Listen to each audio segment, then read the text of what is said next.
Doctor సమరం multi channel ప్రేక్షకులకి మీ శ్రీకాంత్ కుమార్ హృదయపూర్వక స్వాగతం సుస్వాగతం. ఇవాళ మన స్టూడియోలో వంగవీటి నరేంద్ర గారు ఉన్నారు. నరేంద్ర గారు నమస్కారం. నమస్కారం అండి.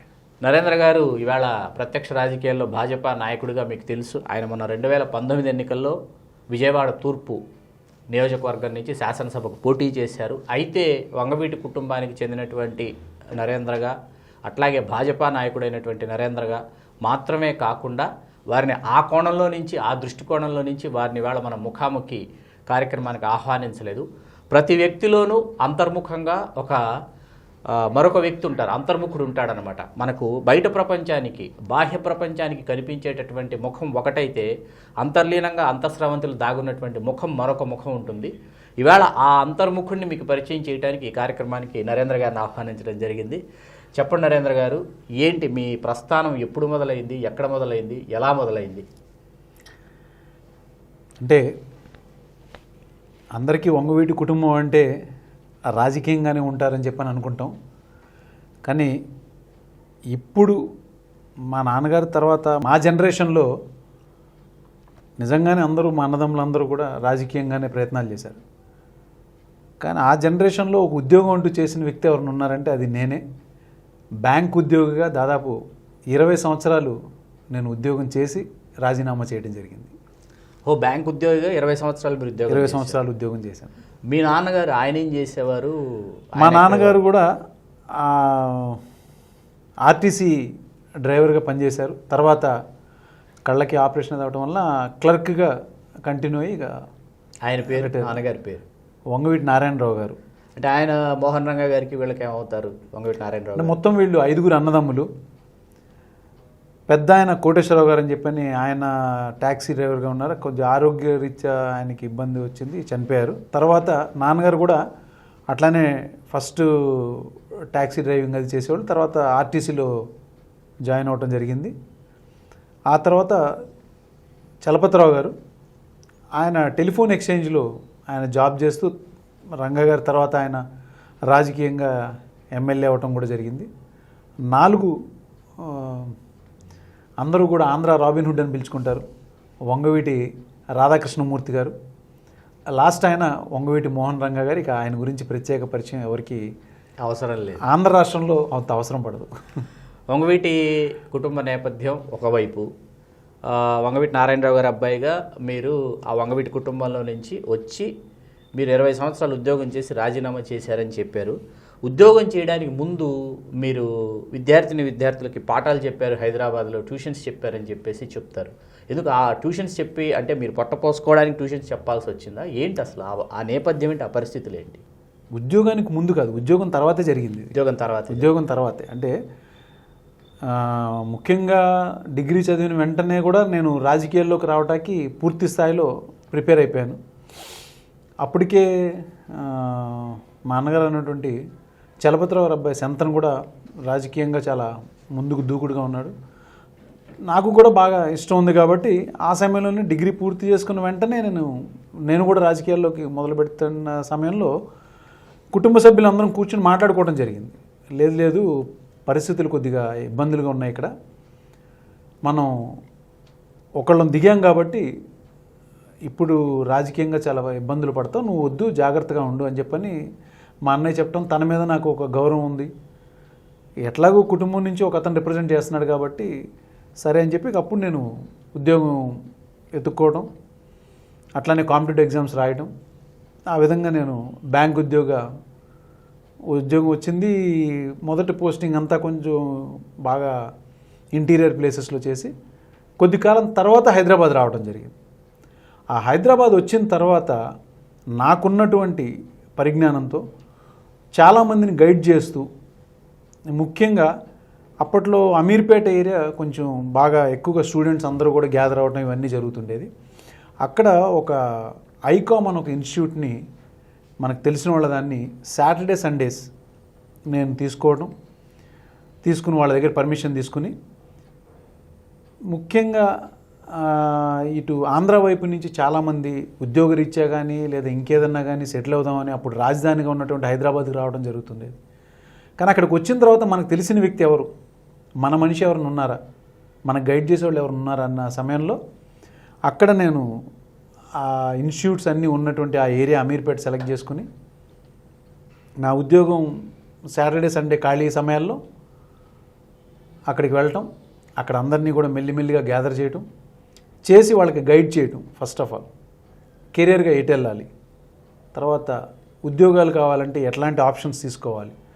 ఓన్లీ బీటెక్ చదివితే సరిపోదు, దానికి కావాల్సిన కమ్యూనికేషన్ స్కిల్స్ కావాలి. కమ్యూనికేషన్ స్కిల్స్ అంటే ఒకటి, దట్ ఈస్ ఆ లాంగ్వేజ్ గ్రిప్ ఉండాలి ఇంగ్లీష్ మీద. సో అది కావాలంటే ఏం చేయాలి? ముఖ్యంగా మన వాళ్ళందరికీ కూడా చదవటం అనేది ఏదో బుక్కిష్ నాలెడ్జ్, అది అయిపోతుంది, ముక్కును పడతాము, నాలుకని మీద పడతాము, ఎగ్జామ్ రాసేస్తాము, పాస్ అయిపోతాం.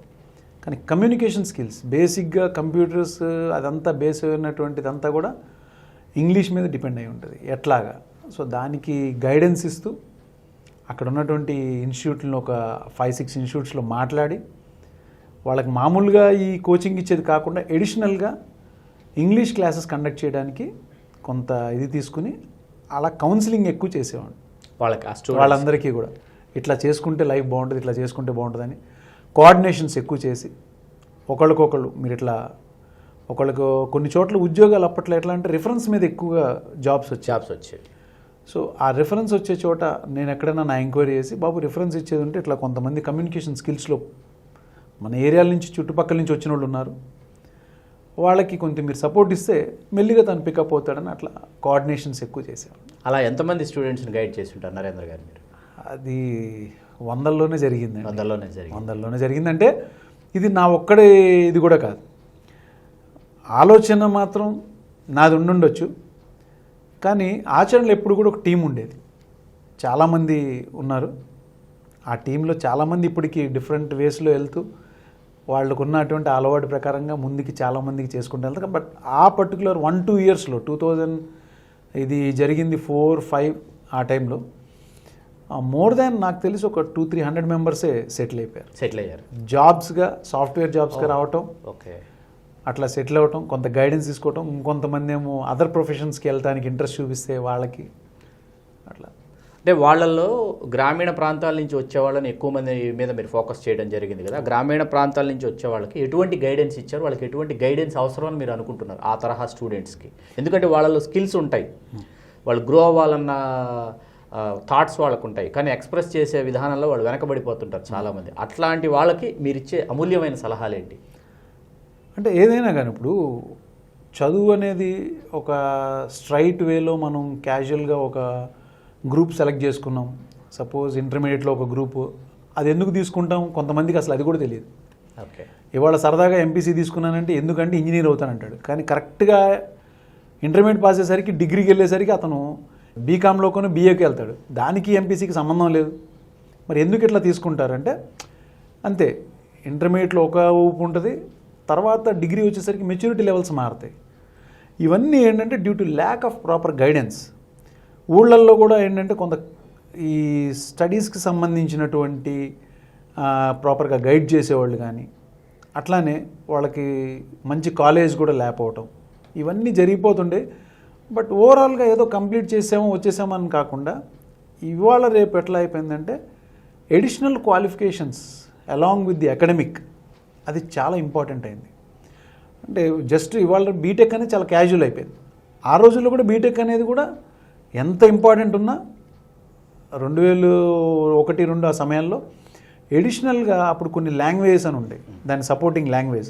ఆ లాంగ్వేజెస్ ఏవి తీసుకోవాలి, ఎలాంటివి తీసుకోవాలి. ఇప్పుడు కొంతమందికి మ్యాథ్స్ మీద ఇంట్రెస్ట్ ఉండేది, వాళ్ళు ఆ టైంలో ఒక టాలీ అనేది ఒక ప్యాకేజ్ ఉండేది, దాని మీదకి వెళ్తే ఎట్లా అకౌంటింగ్ ప్యాకేజ్లోకి వెళ్ళేవాళ్ళు. అట్లా డిఫరెంట్ జావా, C++, అవి ఇనిషియల్. తర్వాత దానిలో రెగ్యులర్గా చేంజెస్ వస్తూ వచ్చినాయి, SAP అని ఇంకేవేవో వస్తూ వచ్చినాయి. కానీ టైమ్లీ వాటి మీద మనం కాన్సన్ట్రేట్ చేసి ఆ అడిషనల్ లాంగ్వేజ్ మీద పెడితేనే మన ఫ్యూచర్ బాగుంటుందని ఎవరు చెప్పాలి? ఎవరన్నా ఒక పర్సన్, అది తెలిసిన అతను, దాని గురించి ఐడియా ఉన్న పర్సన్ చెప్పాలి. చెప్పేటప్పుడు కూడా తల్లిదండ్రులు చెప్తే జనరల్గా వినరు, ఫ్రెండ్స్ ఎవరన్నా చెప్తే వినాలి. ఫ్రెండ్స్ అందరూ కూడా మొత్తం ఆల్మోస్ట్ అందరూ విలేజ్ బ్యాక్గ్రౌండే. ఎవరన్నా ఒక రైట్ పర్సన్ లైక్ ఓకే మా ఫ్యామిలీ అంటే ఒక రెస్పెక్ట్ ఉంది, కలవడానికి వచ్చేవాళ్ళు, అన్నయ్య నాకు పలానా ఉద్యోగం ఏదన్నా, మరి నేను ఇట్లా బీటెక్ చేశాను, డిగ్రీ చేశాను. నాన్న బీటెక్ డిగ్రీలు చేస్తే సరిపోదు, ఇది అంతా కాంపిటీషన్ వరల్డ్, అందులో ఇక్కడి నుంచి వెళ్ళే ప్రతి స్టెప్ కూడా ఇంటర్నేషనల్ లెవెల్లో వెళ్తారు. మనం ఇన్నాళ్ళు ఉన్న పల్లెటూరు నుంచి ఏదో రాజధానికి వచ్చామా ఇక్కడ అయిపోయిందా ఉద్యోగం కాదు. ఇక్కడి నుంచి మీరు వేసే స్టెప్ అంతా కూడా కార్పొరేట్ లెవెల్ ఎంఎన్సీస్, అక్కడి నుంచి ఇంకా కొద్దిగా నువ్వు పికప్ అయితే you are going to abroad. So నీ లెవెల్స్ ఎట్లా ఉండాలి, నీ స్టాండర్డ్స్ ఎట్లా ఉండాలి, నీ యొక్క supporting skills especially communication skills ఎలా ఉండాలి అనే దాని మీద కూర్చోబెట్టేవాడిని. దాదాపు అవర్స్ టుగెదర్ గైడ్ చేస్తూ ఉండేవాడిని. ఆబ్వియస్లీ సక్సెస్ అయిన వాళ్ళని పక్కన కంపేర్ చేసేవాడిని. ఓకే, అట్లా చెప్పటం, మనకి ఆ రెస్పెక్ట్ ఇవ్వటం, వాళ్ళు ఆ గైడెన్స్ వల్ల చాలామంది ఎస్పెషల్లీ ఆ ఇంగ్లీష్ మీద వాళ్ళ గ్రిప్ వచ్చేదిగా కొన్ని క్లాసెస్ కండక్ట్ చేయటం చాలా వరకు సక్సెస్ఫుల్ అయింది. అలా ఆ స్టూడెంట్స్ అమీర్పేటకు వచ్చినప్పుడు వాళ్ళని గైడ్ చేయడానికి వాళ్ళకి నరేంద్ర అనే ఒక అన్నయ్య దొరికారు. అలా నరేంద్ర గారు హైదరాబాద్ వెళ్ళినప్పుడు నరేంద్ర గారికి ఎవరు దొరికారు, అసలు ఎవరున్నారు అప్పుడు మీకు చెప్పడానికి? నాకెవరు చెప్తాం కదా, నా జీవితమే ఒక పెద్ద లెసన్. ఎందుకంటే మా కుటుంబంలో మొదటి నుంచి కూడా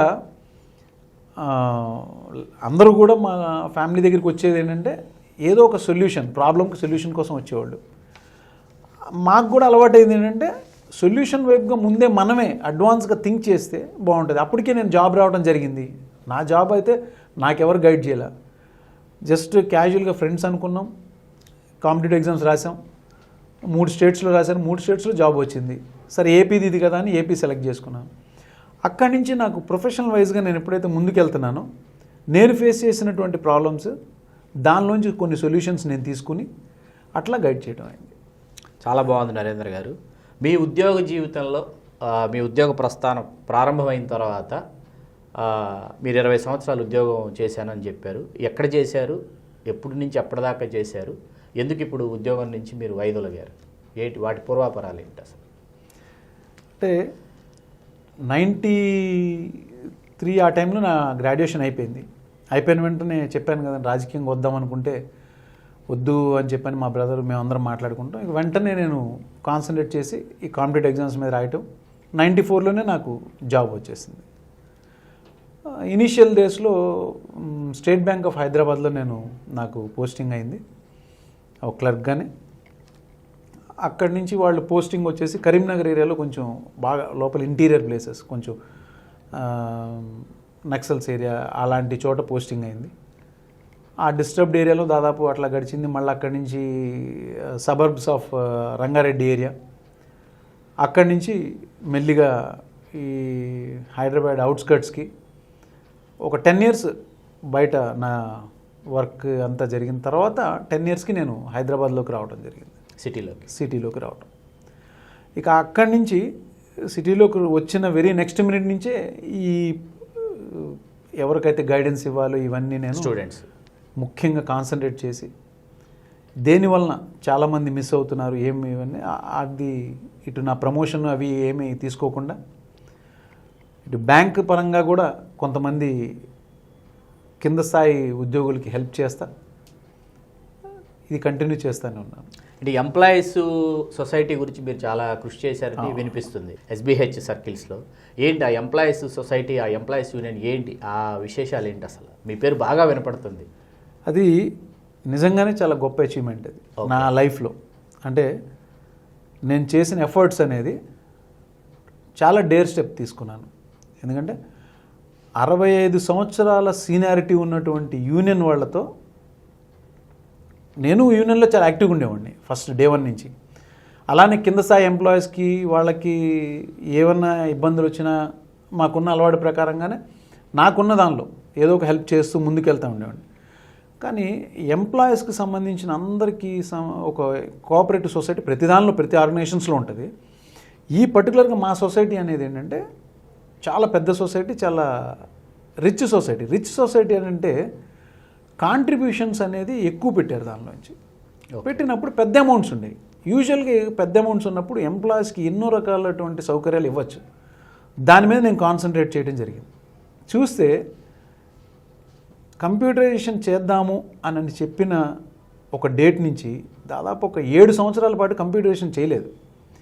నేను దాని మీద కాన్సన్ట్రేట్ చేసి అసలు ఇందులో ఏం జరుగుతుంది అని చెప్పని పాత 60 సంవత్సరాల నుంచి ఉన్నటువంటి పెద్ద యూనియన్ సంబంధించిన వాళ్ళతో కలిసి ఉన్నా వాళ్ళు చేసే తప్పు నాకు తెలిసిన వెంటనే విభేదించాను. నేను ఇక్కడ తప్పు జరుగుతుంది, ఓకే, కింద స్థాయి ఉద్యోగులు క్లాస్ 4 అంటే వాచ్ అండ్ వార్డ్ కానీ ప్యూన్స్ కానీ వాళ్ళందరూ మనల్ని నమ్మి కొంత అమౌంట్ ఇందులో పెట్టారు. ఆ అమౌంట్ వాళ్ళ కాంట్రిబ్యూషనే, కానీ దాన్ని మనం వాళ్ళ అవసరాలకి ఎక్కువ వడ్డీ రేటుకి ఇస్తుంటే ఇంకా బ్యాంక్ యూనియన్గా మనం ఆలోచించేది ఫైనాన్షియల్ ట్రాన్సాక్షన్స్. బ్యాంక్ అంటేనే వడ్డీ రేట్లు లావాదేవీలు విషయాల్లో ఎక్కువగా తెలుసున్నది. అలాంటి తెలుసున్న మన ఆర్గనైజేషన్ తరపునే ఈ కింద స్థాయి ఉద్యోగులకు ఇంత ఎక్కువ వడ్డీ రేటు ఎందుకు ఇవ్వాలి? అది ఎవరి డబ్బు పోనీ, బయట ఎక్కడి నుంచో కాదు, వాళ్ళ డబ్బే, వాళ్ళ అవసరాలకి ఇస్తాను. ఇది చాలా తప్పు అని నేను ఎప్పుడైతే అపోజ్ చేశానో కొంచెం వాళ్ళు నన్ను టార్గెట్ చేశారు. టార్గెట్ చేస్తే చెప్పి చూశాను, మాటల వల్ల అసలు ఒక్క క్షణం కూడా ఆలోచించలేదు, డైరెక్ట్ వాళ్ళ మీద కేసు వేసేసారు. ఆ కేసు వేసిన తర్వాత ఇక నన్ను బ్యాంకింగ్ దానిలో కానీ ఏదైనా ఆర్గనైజేషన్లో సహజం, ఒక యూనియన్ వాళ్ళతో కనుక మనము గొడవ పెట్టుకున్నాం అనుకోండి, మనకు ఉద్యోగపరంగా ఇబ్బందులు పెడతారు, ట్రాన్స్ఫర్స్ చేస్తారు, చాలా ప్రయత్నాలు చేస్తారు, ఇటు మేనేజ్మెంట్ నుంచి ప్రెషర్స్ తీసుకొస్తారు. కానీ మన దగ్గర ఎటువంటి తప్పు లేదు కాబట్టి వాళ్ళు కనీసం నన్ను ఇంచు కూడా కదలేకపోయారు. అలా కేసు వేసి ఢిల్లీ వరకు వెళ్ళి సెంట్రల్ రిజిస్ట్రార్ దగ్గర కూడా కంప్లైంట్ లాడ్జ్ చేసి ఇక్కడ కోర్టులో కూడా కేసు రన్ చేస్తూ దాని మీద ఇన్స్పెక్షన్ చేస్తే అసలు దాదాపు ఇంత కట్ట ఫైల్ అంటే నియర్లీ ఒక 168 పేజెస్ కంప్లైంట్ బయటకు వచ్చింది దానిలోంచి. బా, ఆ 168 పేజెస్ కంప్లైంట్లో ఎన్ని అవకతవకలు ఉన్నాయి అవన్నీ కూడా ర్యాండమ్ చెక్ చేసినాయి. ఎందుకంటే సొసైటీ చాలా పెద్ద సొసైటీ, చాలా పెద్ద సొసైటీ. దాదాపు మా దానిలో 180 crores ఉన్నాయి అందులో. అలాంటి సొసైటీలో అన్ని దొరికేసరికి ర్యాండమ్ చెక్ చేస్తేనే అన్ని పేజెస్ రిపోర్ట్ వచ్చేసరికి దాన్ని తీసుకుని నేను కంప్లైంట్ ఇంకా సీరియస్గా లాడ్జ్ చేయటం, ఇవన్నీ చేసిన సమయంలో న్యూస్ పేపర్కి కూడా రివీల్ చేయటం.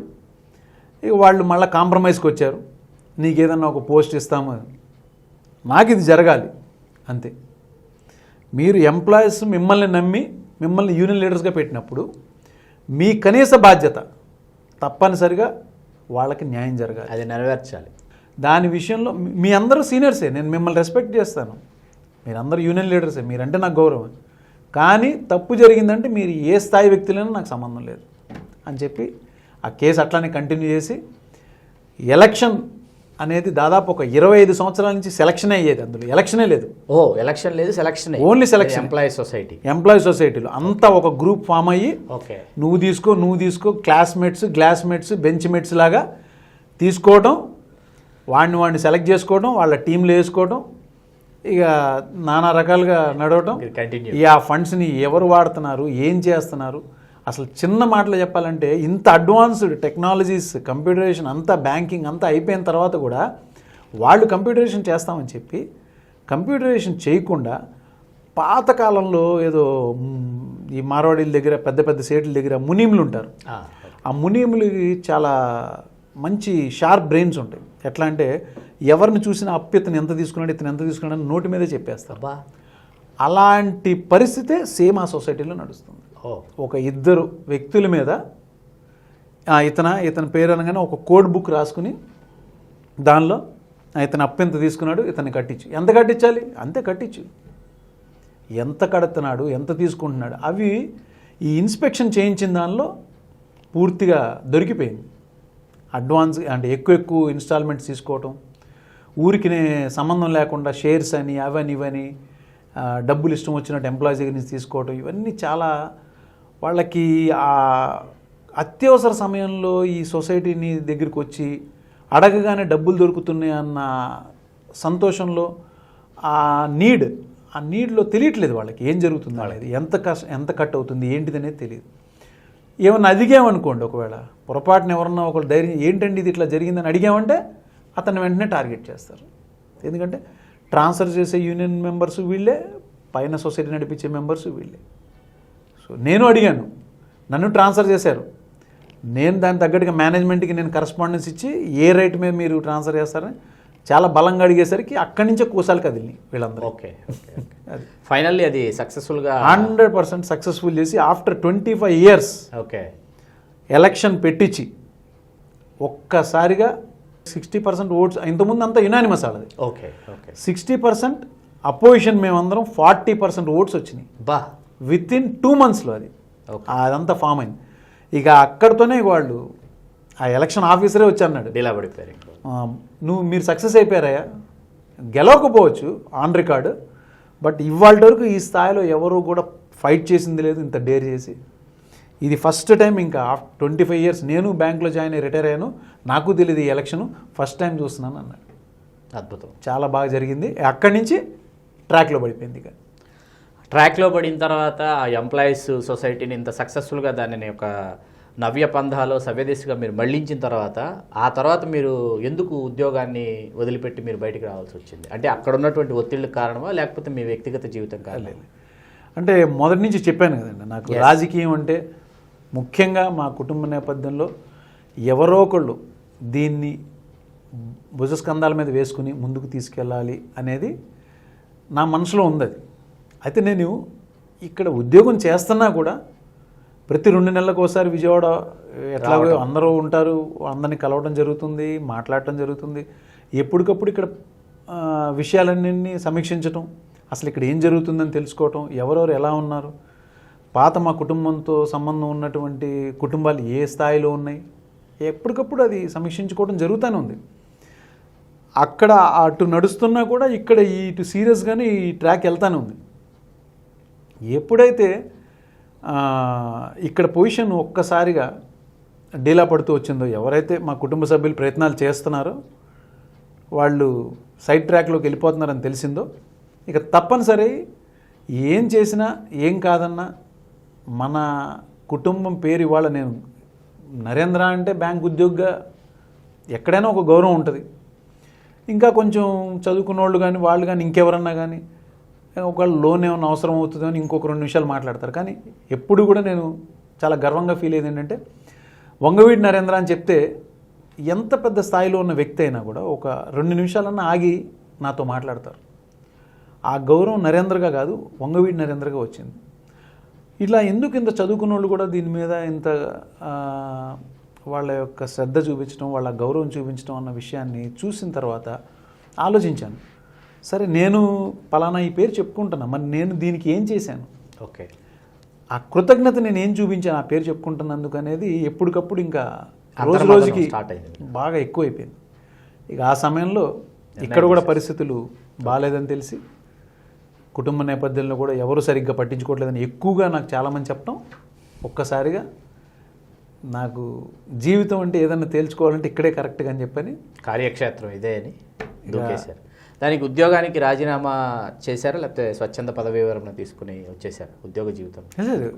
రాజీనామా చేసి బయటకు వచ్చారు. అయితే రాజీనామా ఈ ప్రయత్నంలో మధ్యలో కూడా ఒకసారి రాజకీయంగా అడుగుపెట్టడానికి ప్రయత్నం చేశాను 2008లో. Okay okay okay. ప్రజారాజ్యం అన్న పార్టీలో కూడా కొద్దిగా కీలకమైనటువంటి పాత్ర పోషించాను, ప్రయత్నం చేసి. అప్పుడు కూడా దాదాపు అసలు అప్పుడే ఉద్యోగాన్ని వదిలేసేయాల్సింది. ఓకే. మళ్ళీ కొన్ని పరిస్థితులను బట్టి ఉద్యోగాన్ని మళ్ళీ కొనసాగించి, పరిస్థితులు ఇక్కడ పూర్తిగా చాలా ఇబ్బందులుగా ఉందని చెప్పని ఎవరు నోటెమ్మటి చూసినా మా గురించి పట్టించుకునేవాళ్ళు లేరు అని, ఎవరు అసలు ఈ కుటుంబం వాళ్ళు ఉన్నారా అన్న స్థాయి వచ్చేసరికి ఇక 2016 ఎండింగ్కి పూర్తిగా రిజైన్ చేయటం, ఇంకా డైరెక్ట్గా ఇక్కడికి రావటం, ఒక్కొక్కటి కార్యక్రమాలు ఒక్కొక్కరిని కలవటం జరుగుతూ వచ్చింది.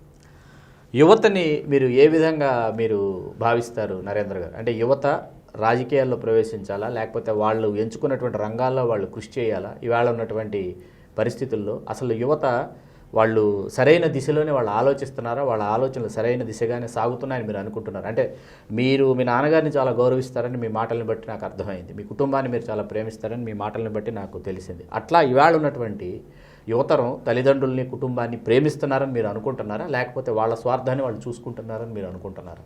ఇవాళ మనం సమాజంలో చాలా పరిస్థితులు మనం చూస్తున్నాం. ఇవాళ పరువు హత్యలు కావచ్చు, మరొకటి కావచ్చు, ఇంకోటి కావచ్చు, చాలా సంఘటనలు ఇటీవల కాలంలో మనం ఎదుర్కొన్నాం, మనం చూస్తున్నాం ప్రతిరోజు. ఈ నేపథ్యంలో మీరు ఏమనుకుంటున్నారు అసలు? అంటే టెక్నాలజీ పెరిగింది, సంతోషం. టెక్నాలజీ పెరగటం వలన మనం కొంచెం అడ్వాన్స్ అయ్యాము, మనం కూడా ఇతర దేశాలతో పోటీ పడుతున్నాము. ఇంకా డీప్గా వెళ్తే అసలు ఇతర దేశాల్లో టెక్నాలజీని ఆ స్థాయికి తీసుకెళ్లేటువంటి అన్ని కీలకమైన స్థానాల్లో ఉన్నది కూడా ముఖ్యంగా మన భారతదేశం నుంచి వెళ్ళిన వాళ్ళు, అందులో తెలుగు రాష్ట్రాల నుంచి వెళ్ళిన వాళ్ళే చాలా ఎక్కువ మంది మరీ ముఖ్యంగా. అది. సో దీన్ని బట్టి ఆలోచిస్తే ఏమవుతుంది అంటే, మనం ఏదైనా నేర్చుకుంటే మంచి పొజిషన్లోకి వెళ్ళగలుగుతాం, బాగా నేర్చుకోగలుగుతాం అనే విషయాన్ని దీన్ని బట్టి మనకి చాలా వరకు తేటతెల్లమవుతుంది. కానీ ఎంత టెక్నాలజీ పెరిగి ఎంత అడ్వాన్స్డ్గా ఎంత మంచి పొజిషన్స్కి వెళ్తున్నా కూడా కొంత సంస్కృతి సాంప్రదాయాల పట్ల కొద్దిగా వెనకడిగేశారనే అనుకోవాలి యువత. ఇంకొకటి ఏంటంటే, ఆ సాఫ్ట్వేర్ రంగంలోకి వెళ్ళేవాళ్ళు ముఖ్యంగా ఏంటంటే, అంటే బహుశా వాళ్ళు పనిచేసే నేపథ్యమే కానీ ఏదన్నా అనుకోనండి, ఎక్కువగా యువత దానికి అట్రాక్ట్ అవ్వడం, ఎక్కువ శాలరీస్ వస్తున్నాయి అని చెప్పని మంచిదే, వాళ్ళకి అనుకున్నటువంటి దానికి వస్తున్నటువంటి పే మంచిదే, తగినటువంటి వాళ్ళకి గౌరవం దక్కుతుంది, వాళ్ళు కావాలనుకున్న ప్లేసులకి వెళ్తున్నారు, పెద్ద పెద్ద కంట్రీస్కి తిరగలుగుతున్నారు, అనేక చోట్ల అనేక రకాల ఎక్స్పోజర్ కూడా బాగా ఉంటుంది. కానీ ముఖ్యంగా మన భారతదేశ సంస్కృతి అనేది చాలా చాలా గొప్పది, చాలా మంచిది. దీన్ని అక్కడికి వెళ్ళిన తర్వాత చాలా వరకు మర్చిపోవడం జరుగుతుంది. మరి వాళ్ళ వర్క్ కల్చర్ వల్ల మరి ఏమో తెలియదు కానీ కొంత స్వార్థం పెరుగుతుంది. అది కాకుండా వాళ్ళల్లో అన్ని స్కిల్స్ ఉండి కూడా రాజకీయం పట్ల మాత్రం తప్పనిసరిగా ఒక చిన్న చూపే ఉంది. ఓకే ఓకే దీని గురించి కూడా ఎవరైనా ప్రాపర్గా గైడ్ చేస్తే మాత్రం అందరూ కూడా రాజకీయం అనేది ఒక చాలా ఇంపార్టెంట్, ఎలా అయితే మనం వేరే వేరే సాఫ్ట్వేర్ రంగమో లేకపోతే ఇంకేదైనా గవర్నమెంట్ జాబో లేకపోతే ఇంకేదైనా చేస్తున్న దానిలో ఈక్వల్గానే మన సొసైటీని డెవలప్ చేసుకోవాలంటే తప్పనిసరిగా రాజకీయంగా కూడా అలాంటి తెలివితేటలు, అలాంటి ప్రొఫెషనలిజం, చదువు ఇవన్నీ కూడా ఉంటే ఒక రిఫైన్డ్ ప్రోడక్ట్ మనకి బయటకు వస్తుంది. ఆ రాజకీయంలో కూడా ఈ ప్రస్తుతం ఉన్న యువత చాలా చాలా ఇంపార్టెంట్ విషయం ఏంటంటే, వాళ్ళు దీని వైపు కన్నా మళ్ళిస్తే వాళ్ళ ధ్యాస, వాళ్ళ ఎవరన్నా కొంతమంది గైడ్ చేసి, అంటే నేను చాలామందిని ప్రోత్సహిస్తున్నాను, వస్తే మాత్రం 100% మనం ఈ కుళ్ళు కుతంత్రాలు, ముఖ్యంగా ఈ స్కాములతో కూడినటువంటి ఈ రాజకీయాల్ని మార్చి ఒక మంచి, చాలా ఒక సంస్కృతితో సంప్రదాయంతో కూడినటువంటిది, ఒక రిఫైన్డ్ ప్రొడక్ట్ రాజకీయాల్లో కూడా మనం ఇవ్వగలుగుతాం. ఒక మంచి సొసైటీని మనం ప్రజలకు అందజేసి అసలు ఏ స్థాయిలో మనం అందరినీ డెవలప్ చేసుకోవచ్చు అన్ని రంగాల్లో, అంటే టెక్నాలజీ పరంగానే కాదు అన్ని రంగాల్లో కూడా మనం డెవలప్ చేసుకోవడానికి చాలా స్కోప్ ఉంది. యువత తప్పనిసరిగా దీనివైపు చూడట్లేదు. ఓకే, చాలా క్లియర్గా తెలుస్తుంది. ఏదో ఆ టైంకి ఎలక్షన్ టైంకి వచ్చామా, కాసేపు మనకు సంబంధించిన పర్సన్ ఎవరన్నా నుంచున్నాడా, మా బాబాయో మా పిన్నో మా అమ్మో మా నాన్నో లేకపోతే మా చుట్టమో మా మామో ఎవరో నుంచున్నారని రావటం, కంగారుగా ఆ ఎలక్షన్ ఒక 2-3 నెలలు పనిచేయటం, వెళ్ళిపోవటం. అసలు అది ఎందుకు ఇంతమంది ఇంత డబ్బులు ఖర్చు పెడుతున్నారు, ఎందుకు ఇంత చేస్తున్నారు అనే పాయింట్ మీద ఆలోచించి దీనివల్ల అవుట్పుట్ ఎట్లా వస్తుందనే మాత్రం దానికి శ్రద్ధ చూపించట్లేదు. లేదు నరేంద్ర గారు, కొన్ని ర్యాండమ్ క్వశ్చన్స్. చాలా సంతోషం మా డాక్టర్ సమరం మల్టీ ఛానల్కి ఇచ్చేసి మీరు ఎంతో విలువైనటువంటి సమాచారాన్ని మా వీక్షకులకు అందజేశారు. ఇప్పుడు కొన్ని ర్యాండమ్ క్వశ్చన్స్. మీ ఫేవరెట్ హీరో ఎవరు, ఎందుకు? మెగాస్టార్ చిరంజీవి గారు. ఎందుకు అంటే చాలామంది చిరంజీవి గారు అనగానే ఇతను సామాజిక వర్గం దృష్టిలో ఆలోచిస్తారు, చాలా తప్పది. మొదట్లో కృష్ణ గారి మీద ఉండేది. Very good. Okay, super star Krishna గారి మీద. ఎందుకంటే డేరింగ్గా కొన్ని క్యారెక్టర్స్ కానీ కొన్ని సినిమాలు కానీ కొద్ది డేరింగ్గా చేసేవాళ్ళు. ఆ తర్వాత మంచి యంగేజ్లోనే ఉన్నప్పుడు అట్రాక్ట్ అయింది ఏంటంటే, ఈ ముఖ్యంగా చిరంజీవి గారి సినిమాల్లో ఒక డిఫరెంట్, అందరిలా కాకుండా ఒక డ్యాన్సెస్ అని ఒక మంచి కాన్సెప్ట్, కొంత సరదాగా ఆ విధంగా అట్రాక్ట్ అవ్వడం జరిగింది. అందులోనూ కష్టపడి బాగా పైకి వచ్చిన వ్యక్తి, ఆ యాంగిల్లో నాకు బాగా ఇష్టం. ఆ యాంగిల్లో చిరంజీవి గారు అంటే ఇష్టం. ఫేవరెట్ పొలిటికల్ లీడర్స్ అని లేదు, లీడర్ అన్నాను. ఇరకాటంలో పెట్టారు, చాలామంది ఉన్నారు. ఎందుకంటే ఒక్కొక్క చోట ఒకరు నేషనల్ లెవెల్లో ఒకళ్ళు ఉంటారు, స్టేట్ లెవెల్లో ఒకళ్ళు ఉంటారు. ఎంత కాదన్నా తిరిగి వస్తే ఓకే, అది నా కుటుంబం అని కాదు, ఓకే, నా కళ్ళారా చూసిన వ్యక్తి వంగవీటి మోహన్ రంగా గారు. ఓకే, సరే. మీరు పుస్తకాలు చదువుతారా? తక్కువ. చదివిన పుస్తకాల్లో మీకు నచ్చిన పుస్తకం గుర్తున్నంతలో? పుస్తకాలు చాలా తక్కువ నేను చదివేది, చాలా తక్కువ, చాలా చాలా అరుదు. సరే, మీకు పెళ్ళయిందా? పిల్లలు ఎంతమంది? మ్యారేజ్ అయింది. మ్యారేజ్ అయింది అంటే love marriage, arranged marriage? Arranged marriage. Okay. అంటే మీ ఆవిడకి మీరు ఎందుకు నచ్చారు పర్టికులర్గా? మిమ్మల్ని చేసుకోవాలని ఆవిడ ఎందుకు అనుకున్నారు, లేకపోతే ఆవిడనే చేసుకోవాలని మీరు ఎందుకు అనుకున్నారు? Marriage or made in heaven అంటారు, అలా జరిగింది మా మ్యారేజ్. ఓకే. ఫేవరెట్ లీడర్స్ అంటే మీరు మీ ఫ్యామిలీ మెంబర్ అయినటువంటి లీడర్ పేరు చెప్పారు. ఆయన కాకుండా ఫ్యామిలీ మెంబర్ లీడర్ అయినటువంటి వంగవీటి మోహన్ రంగారావు గారు కాకుండా మీ ఫేవరెట్ లీడర్? స్టేట్ లెవెల్లోనా? మీరు state level or central level మీ ఇష్టం. సెంట్రల్ లెవెల్లో కూడా చాలా మంచి నాయకులు ఉన్నారు. ఇప్పుడు ఒక విధంగా చెప్పాలంటే నరేంద్ర మోడీ గారు. మీరు పార్టీలో ఉన్నారు కాబట్టి నరేంద్ర మోడీ గారి పేరు చెప్పారు. అంటే అట్లా అని కాదు, ప్రజలు అసలు అది నచ్చే కూడా ఆ పార్టీలో చేరాను నేను. ఓకే. ఆయన యొక్క లీడర్షిప్, ఆయన ప్రధానమంత్రి అయిన తర్వాత నేను అప్పటికి ఉద్యోగం చేస్తానున్నాను. ఓహో, చేస్తున్నాను. ఓకే. తర్వాత రిజైన్ చేసిన వెంటనే అసలు ఆయన తీసుకునే డేర్ స్టెప్స్, చాలా కన్స్ట్రక్టివ్ థాట్స్ అవన్నీ చూడటం. అంటే వాజ్పేయి గారి సమయం నుంచే కొంత దాని మీద దృష్టి ఉంది నాకు. కంపారిటివ్గా పేరుకి ఇక్కడ రంగా గారు అప్పట్లో కాంగ్రెస్లో ఉన్నా కానీ ఆ డిఫరెన్స్ ఆఫ్ నేషనల్ లెవెల్లో ఎలా ఉండేది, వాళ్ళు ఎలా డెసిషన్స్ తీసుకున్నారు, వీళ్ళు ఎలా డెసిషన్స్ తీసుకుంటున్నారు అని చూసిన దానిలో డైనమిక్గా తీసుకునే డెసిషన్స్ విషయంలో మోడీ గారు నిజంగా ఒక ఇన్స్పిరేషన్. ఎస్పెషల్లీ నరేంద్ర గారు, యువతకి మీరు ఇచ్చే సందేశం ఏంటి? ఎందుకంటే మీరు జీవితంలో ఎన్నో ఎత్తుపల్లాలు చూసినటువంటి వ్యక్తి. ఎందుకంటే కుటుంబ నేపథ్యం కావచ్చు, అట్లాగే మీరు చేసినటువంటి ఉద్యోగం కావచ్చు, ఉద్యోగం చేస్తూ మీరు స్టూడెంట్స్ని ఇన్స్పైర్ చేస్తూ వాళ్ళని ఎడ్యుకేట్ చేసినటువంటి విధానం కావచ్చు, ఆ తర్వాత మీరు ఎస్బీహెచ్లో ఎంప్లాయీస్ సొసైటీలో మీరు సాగించినటువంటి ఆ ఉద్యమం కావచ్చు, ఇవన్నీ చూసి వేళ రాజకీయాల్లోకి, ప్రత్యక్ష రాజకీయాల్లోకి ప్రవేశించి మన ప్రత్యక్ష ఎన్నికల్లో పోటీ చేసినటువంటి నాయకుడు కూడా మీరు యువతకి ఇచ్చే సందేశం ఏంటి? ఇప్పుడున్నటువంటి యువత చాలా స్ట్రాంగ్ డిజైర్ ఉన్నటువంటి వాళ్ళు. ఏదైనా కానీ టెక్నికల్గా కూడా మంచి సౌండ్ నాలెడ్జ్ ఉన్నాయి, స్కిల్స్ ఉన్నాయి, అన్నీ ఉన్నాయి. కానీ వీళ్ళు మిగతా రంగాల్లో చూపించేటువంటి శ్రద్ధ కంటే ఒక్క 10% రాజకీయంగా కూడా చూపిస్తే మనం అడ్వాన్స్డ్ కంట్రీస్ అని అన్నీ చెప్పుకుంటున్నాను చూసారా, అలాంటి అడ్వాన్స్డ్ కంట్రీస్లో ఉన్నటువంటి కల్చర్ ఏదైతే పొలిటికల్గా మనం చూస్తున్నామో అంత అడ్వాన్స్డ్గా మన కంట్రీ అంటే ముఖ్యంగా మన రాష్ట్రంలో వెంటనే మార్పు చెందడానికి అవకాశం ఉంటుంది. అంటే ఇవాళ రేపు రాజకీయం అంటే చెప్పాం కదా, లీస్ట్ ప్రిఫరెన్స్ ఇచ్చేటువంటి స్థానానికి వచ్చేసిందని. అలాంటిది డబ్బు పరంగా అలా కాకుండా వర్క్, క్యారెక్టర్ అని పాతకాలంలో దాదాపు ఇది నేను చెప్పేది ఒక 50 సంవత్సరాల కిందట ఎట్లయితే జరిగిందో అలాంటి విషయాలు రావాలి అంటే యువత ముఖ్యంగా బాగా ఇన్వాల్వ్ అయితే తప్పనిసరిగా ఒక మంచి పొలిటికల్ అట్మాస్ఫియర్ ఇక్కడ మనకి క్రియేట్ అవుద్దని చెప్పి నా ఉద్దేశం. అంటే మొన్న మీరు ఎన్నికల్లో పోటీ చేశారు కదా, మీకంటే ఖర్చు ఎంత అయింది మీకు? ఖర్చు అనేది ఎందుకంటే జీరో బడ్జెట్ పాలిటిక్స్ అని కొంతమంది రాజకీయ పార్టీలు తీసుకొచ్చారు. ఆ నినాదం చాలా బలంగా వస్తుంది. ఇవాళ ఎన్నికలంటే పూర్తిగా ఖర్చుతో కూడుకున్నటువంటి వ్యవహారం అని అందరికీ తెలుసు.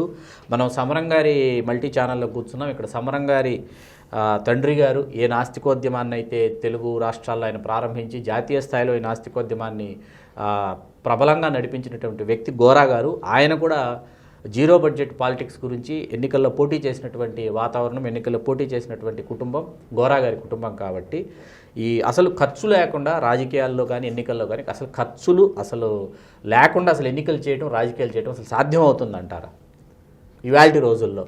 చెప్పాను కదండి, పూర్తిగా పాలిటిక్స్ అనేది high level costliest investment business అయిపోయింది. ఓకే, ఇది ఒక పొలిటికల్ దాదాపు ఒక 40 సంవత్సరాల నుంచి పాలిటిక్స్ ఎస్పెషల్లీ తెలుగు రాష్ట్రాల్లో ఇట్స్ అన్ ఇన్వెస్ట్మెంట్, బిజినెస్ అది. ఓకే, నేను ఇవాళ పొలిటికల్గా పోటీ చేసేటప్పుడు ఎంత ఇన్వెస్ట్ చేస్తున్నా, నేను ఈ 5 సంవత్సరాలు నా టర్మ్లో దీనికి ఎన్ని రెట్లు నేను సంపాదించుకుంటా అంతేగాని నేను ఏ స్థాయిలో ప్రజలకు ఉపయోగపడ్డాననే దానికి కంపేర్ చేస్తే వీళ్ళు సంపాదించుకున్న దాని మీద కాన్సన్ట్రేషన్ పెట్టి అసలు పని చేయలేదని లేదు, అది ఉంది. బట్ ఈ సంపాదనతో పోలిస్తే, వాళ్ళు పనిచేసిన దాన్ని పోలిస్తే ఇది 90%, 95% ఉంటే అది 5% ఉంటుంది. సో ముఖ్యంగా యువతను నేను ఎందుకు ప్రోత్సహిస్తున్నానంటే, ఇప్పుడున్నటువంటి యువత యాటిట్యూడ్ని చూసి వాళ్ళంతా ట్రాన్స్పరెన్సీ కావాలి అనేది ఆ ఆలోచనతో వేరే చోటుకి వెళ్తున్నా. కాంపిటేటివ్ స్పిరిట్ ఉంది, అన్నీ ఉంది. అదే గన వాళ్ళ ఒక మంచి యాటిట్యూడ్, ఆ నేచర్ చాలా అవసరం రాజకీయంగా కూడా. వాళ్ళు వచ్చి కానీ ఇక్కడికి వస్తే తప్పనిసరిగా ఈ పొల్యూటెడ్ ఈ రాజకీయ వ్యవస్థకి ఒక మార్పు వస్తుంది. మళ్ళా పాత ఒక 50-60 సంవత్సరాల కిందట ఎలా అయితే ఒక మంచి జీరో బడ్జెట్, ఆ రోజుల్లో కూడా అదే జరిగేది, జీరో బడ్జెట్ ఎక్స్పెండిచర్తో ఎలక్షన్ జరిగేది.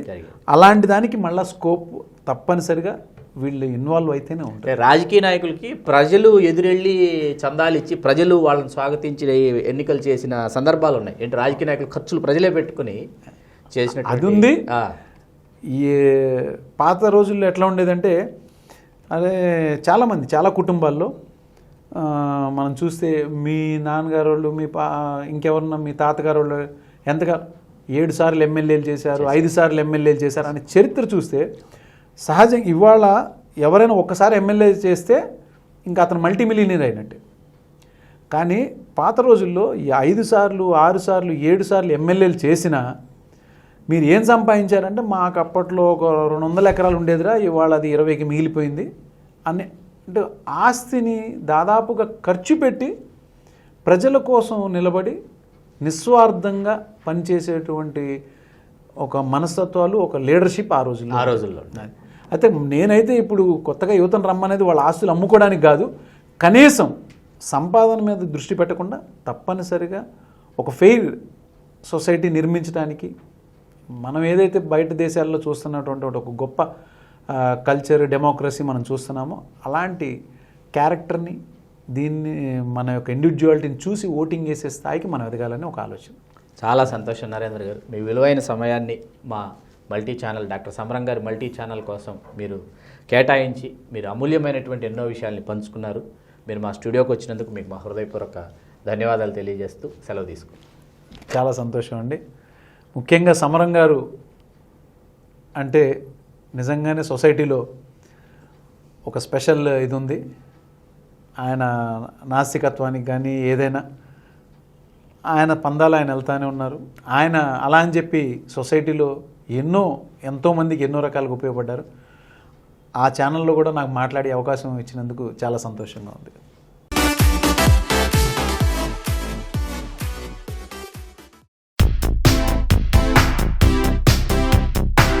మీరు చూసిన ఇటువంటి మరిన్ని వీడియోల కోసం డాక్టర్ సమరం సోషల్ సైన్స్ ఛానల్ ప్రగతికి సబ్స్క్రైబ్ చేయండి.